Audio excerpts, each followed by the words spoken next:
Welcome back to this week's episode of Coinscrum Markets. I'm Nisa Amoils. Coming up, Charlie Magara returns for his monthly macro view in the markets in crypto RFQ.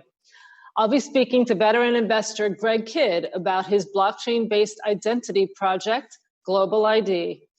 Tina is joined by ITI Digital's Gene Moldavsky and Copper's Boris Bilowitsky to discuss their company's exchange-traded products. And Philip Gradwell's back to look at this week's blockchain data in on-chain reaction.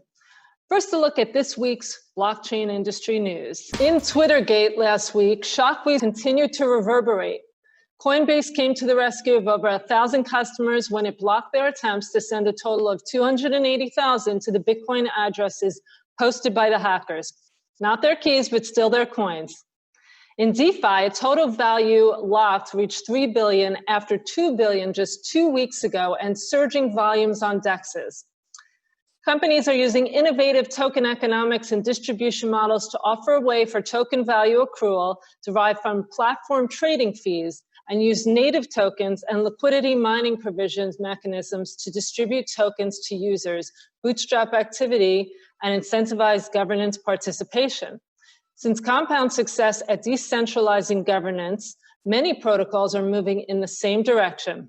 The delayed transition to ETH 2.0 presents an opportunity for scalable competitors to possibly gain market share. So DeFi yield wars will be followed by a resurgence of platform wars. In fact, Ethereum just passed Bitcoin in dollar value transactions per day. On the mass adoption side, Mastercard is expanding its card program with wirex. Standard Chartered is getting into custody, and PayPal is working with Paxos on new consumer services. The European Commission released the second and final paper on a proposed EU framework for markets in crypto assets this week. UK trade body Crypto UK noted that the Commission had broadly listened to the industry and is proposing a bespoke regime for payment and utility tokens while not considering stablecoins as a form of e-money. Ziglu, the UK's multi-currency banking platform recently launched by former Barclays tech head and Starling Bank founder Mark Hippperson, announced this week that up to £50,000 of its customers' crypto balances will be insured, a healthy way towards the standard £85,000 covered for fiat balances held in bank accounts in the UK.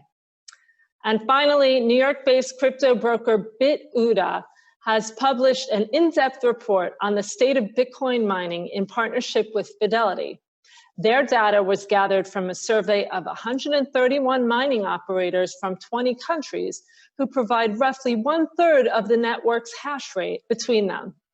Calculating a median electricity price of 3 US cents across the network, the report concludes a likely ongoing and significant increase in hash rate over the next 12 to 24 months that could lead to a $4.1 billion funding gap that the industry will need to raise from external sources.